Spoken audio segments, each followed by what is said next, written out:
Greetings and salutations. It is I, Mr. Nothing, the museum curator of the weird and the strange and the host who might be a time traveler. Welcome back to Around the Weird, a booktube channel where I talk about unusual and out of the ordinary literature.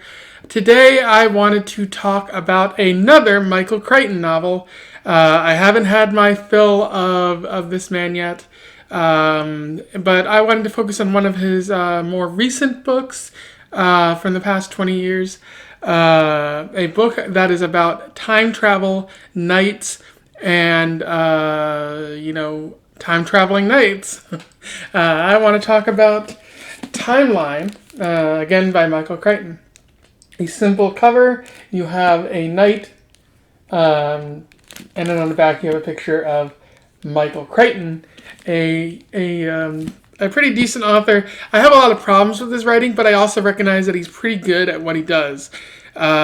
He's sort of like the Michael Bay of writers, which, it's kind of harsh to say, but Michael Bay makes some pretty good action movies, even if there are loads of problems embedded in each and every one of his stories.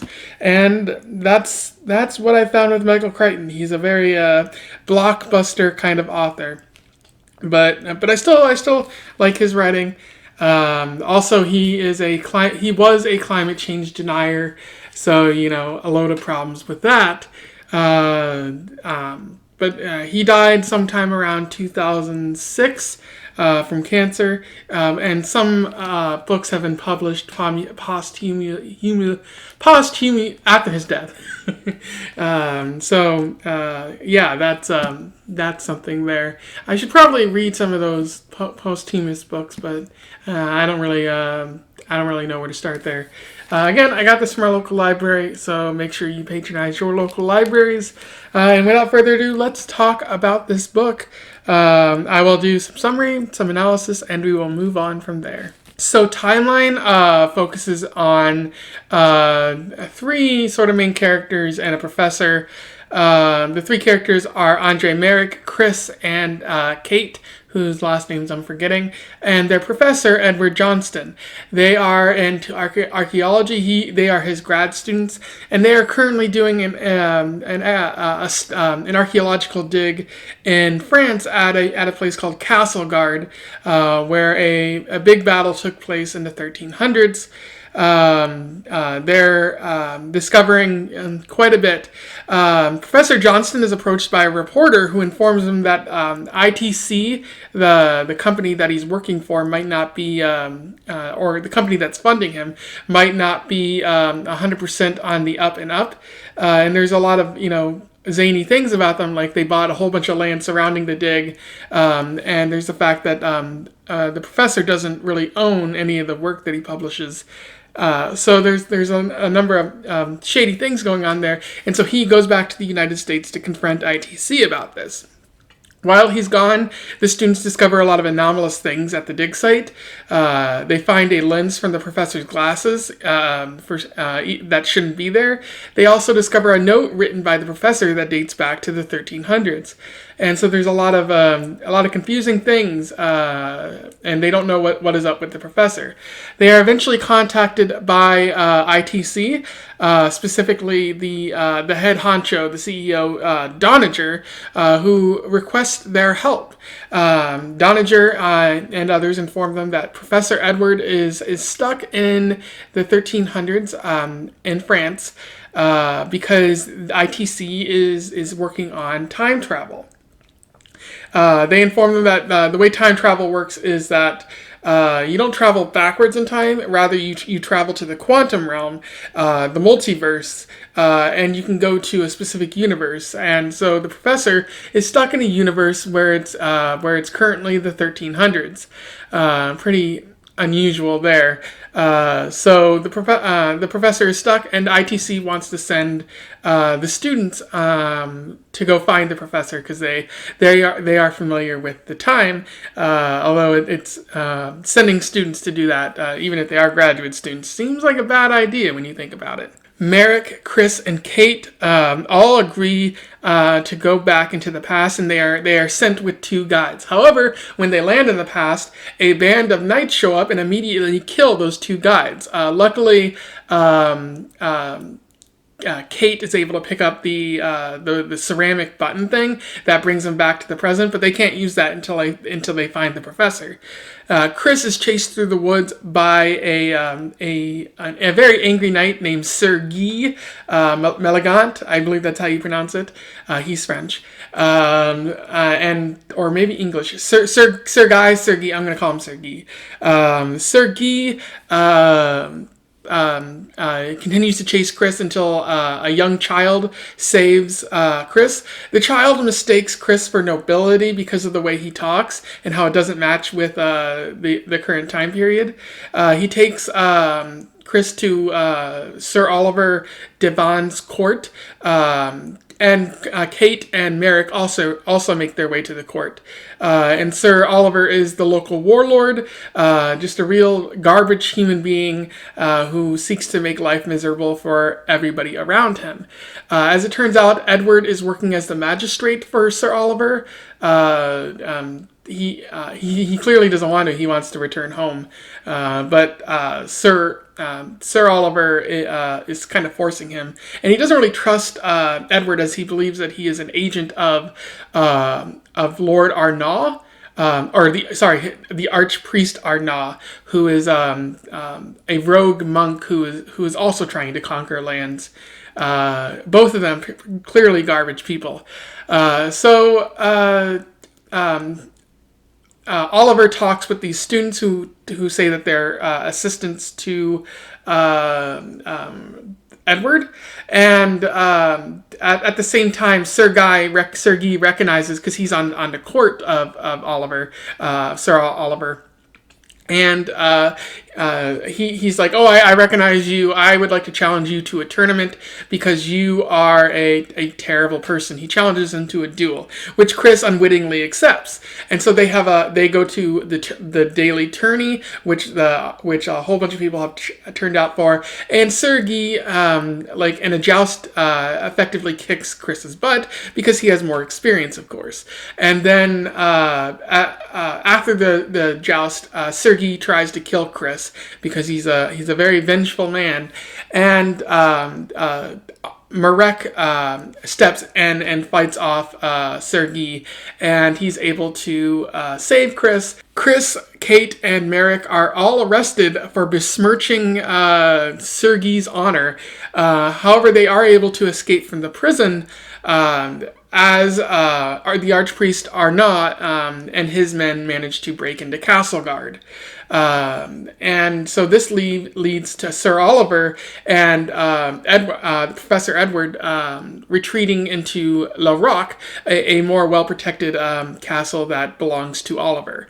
And Chris, Kate, and Merrick manage to escape, and they head to a monastery because they're looking for a key to the secret entrance of La Roque, as is the Archpriest Arnaud. They managed to track down the key to a mill in the process, which is being attacked by both Arnaud and Oliver's forces. It seems like Merrick dies, and Chris and Kate are taken hostage by Arnaud. However, one of the ladies on the court, Lady Claire, appeals to Arnaud's sense of French honor to let them go so they can get back to La Roque. And he agrees to it. But as it turns out, Marek is still alive, and so Arnaud has Marek follow Chris and Kate, and he sends one of his guys so that they can find the secret entrance of La Roque and be able to use it. However, shortly before they get to La Roque, everything goes awry. Chris and Kate manage to find the secret entrance, but so does Arnaud's men. Arnaud begins attacking La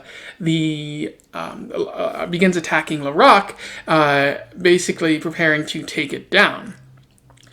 Kate manages to kill Sir Guy inside the fortress, and Chris runs into Richard de Care, who turns out to be another time traveler who was sent by ITC, but chose not to come back to the past because he kind of went insane, and going back to the past too many times altered his body state, so he's in a lot of pain, and he wants to take it out on other time travelers.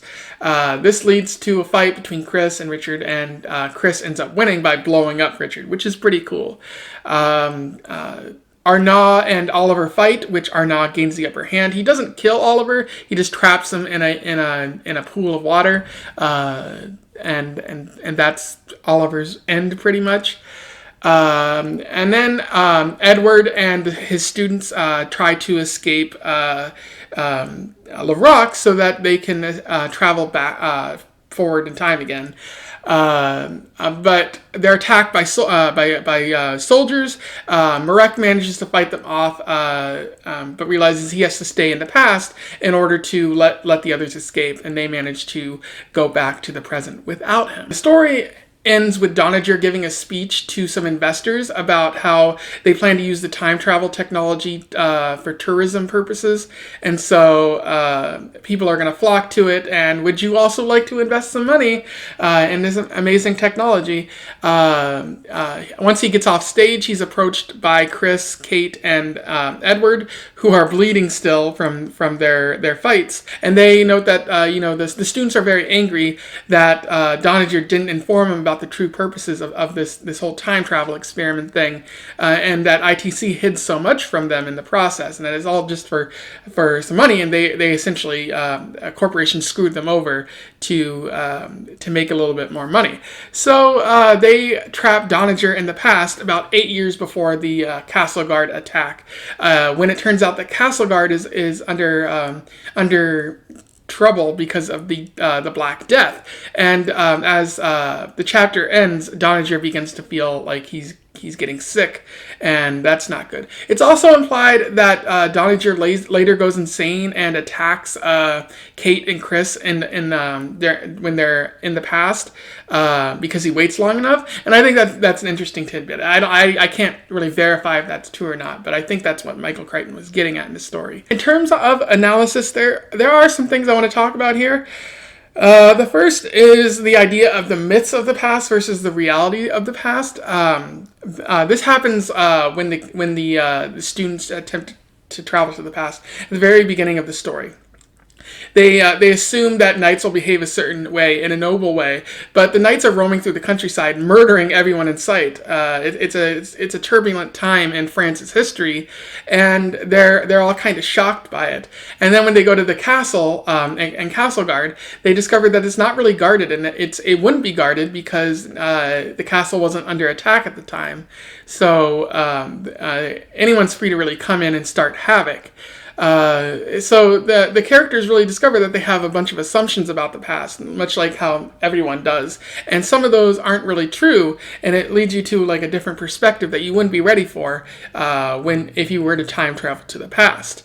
Another example of this is when Doniger is viewing tapes from people who time traveled. He ends up seeing the Gettysburg Address, and it turns out Lincoln is in a shriveled up coat, and he has a very high voice, and he's like, no one wants to listen to this. Like, this isn't going to make us any money if they find out that Lincoln was actually like this. And he actually suggests, altering the tape a little bit to make his voice deeper and to alter how his coat looks. And so it seems like they're just subscribing to the traditional view of Lincoln. So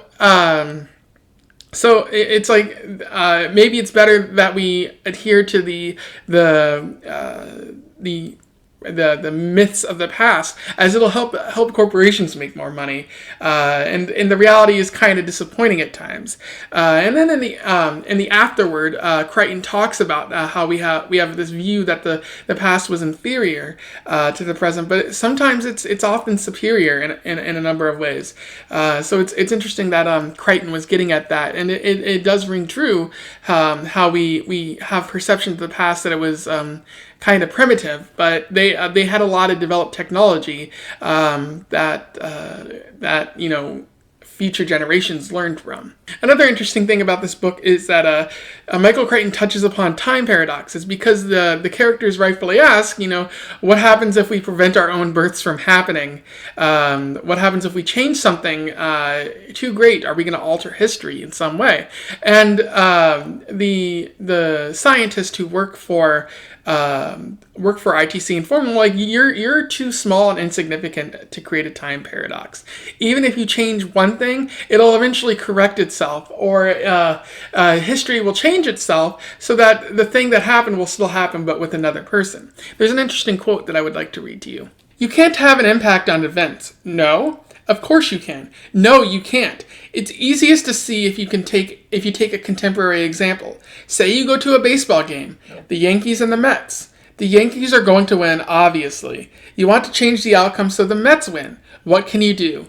You're just one person in the crowd. If you try to go to the dugout, you will be stopped. If you try to go onto the field, you will be hauled away. Most ordinary actions available to you will end in failure and will not alter the outcome of the game. Let's say you choose a more extreme action. You'll shoot the Yankee pitcher, but the minute you pull a gun, you are likely to be overpowered by nearby fans. Even if you get off a shot, you'll almost certainly miss. And even if you succeed in hitting the pitcher, what is the result? Another pitcher will take his place, and the Yankees will win the game. And so just one of the characters just noting that even if you try to change as much as possible, you're still just one person, and you need an entire army to make enough changes, and nobody's sending an entire army into the past, unless they're some sort of villain. So, and that happens through the story. Like, the characters do have an impact on events, but not enough to stop history as it is written from occurring. It seems like they're just, individuals, and if they wanted to make a significant enough change, they'd have to have power, which is what they don't have in the past. And I like that Michael Crichton tries to address that. Another thing that I really like is the scene in the book where they're at the jousting tournament. It's really tense, and it's really well built up, and it was really fun to read, very actionable. In the scene, like, Sir Guy challenges Chris to a jousting tournament, and he attempts to kill Chris in the process. Marek steps in and he fights, and although he does prove more of a challenge to Sir Guy, like, Sir Guy has the stamina and the strength to withstand all of Marek's attacks, and so he's barely lucky to defeat him and save Chris in the process. And I really enjoyed it. Like, Crichton is really good at setting up those moments. You saw it in Prey when the main character had to try to figure out a way to outsmart the nanomachine creatures, and you saw it in Jurassic Park with the T-Rex attacking everybody once it escapes its cage. So Crichton is really good at those moments, and it's those moments where, like, it's really fun and enjoyable to read his work. He has a lot of problems, but in those moments you see how compelling of a writer he is and why he has had such a long career. However, there are some things that don't necessarily hold up with this book. There's a lot of bad dialogue, which seems to be written only to further the scientific ideas and philosophy that Michael Crichton has about time travel and the quantum realm and corporations using science. It feels like a bit unnatural dialogue, and it's present in his other books too. Ian Malcolm is a good example, how he's a scientist who doesn't talk like a normal human being, and nobody talks like Ian Malcolm talks. And it feels that way with Doniger, how he talks about the importance of the past and how history is king, and how nobody really talks like that, and so his dialogue comes off unnatural, and he feels like a weird character because of it. And I guess related to that is the fact that the other small detail is, like, why is ITC, what is their motivation for all this? They clearly want to make money through tourism, but time travel doesn't seem to be the most efficient way of doing that, because they've seen by sending pioneers to test out the time travel function that there's often a lot of death or injury involved, and that it's a great risk to send someone to another dimension. And there doesn't seem to be a safe way to do it without, creating intrusive equipment that'll make it really known that these people are time travelers. So what is ITC hoping to get out of this? And like they believe they're going to make money through tourism and other stuff like that, but there's only so far like tourism can go. Before you have to ask, like, why couldn't you just create another Disney World? I know one already exists in this universe, but create another if you're so keen on making money that way. Because there's a lot of liability with this time travel, and you're going to kill a whole bunch of tourists in order to make money. And no matter how much money you have or how good of lawyers you have, eventually there's going to be enough death where entire governments step in and say, you can't do this anymore. Stop time traveling. This is bad. And maybe that's what Michael Crichton is getting at, how a lot of corporations don't use technology in the most reasonable of ways. But also, I would have liked if Crichton had just come out and said that rather than just leave it hanging in the air. Because otherwise, ITC has a really stupid technology or a really cool technology that they're using stupidly. And that's another hang-up that I have with this book. Anyway, those are my thoughts on Timeline, a pretty good book by Michael Crichton. It does have its issues, as does every Michael Crichton book, where it feels like Michael Crichton knows what story he wants to tell, but he also has these little things he has to pepper in to make it seem authentic, and it ends up coming off a little bit wonky. I still recommend it. It's a pretty solid book, one that'll keep you entertained for quite some time. So yeah, go check that out if you can find it. Otherwise, don't forget to leave a comment. If you read the book before or you have something to say about my review, I would love to hear from you. We can have a discussion about this interesting book. Don't forget to like, share, and subscribe so that we can share this story with the masses and talk about time travel and other fun things. And until then, I wish you the best of luck in your weird and time-hopping travels. Farewell.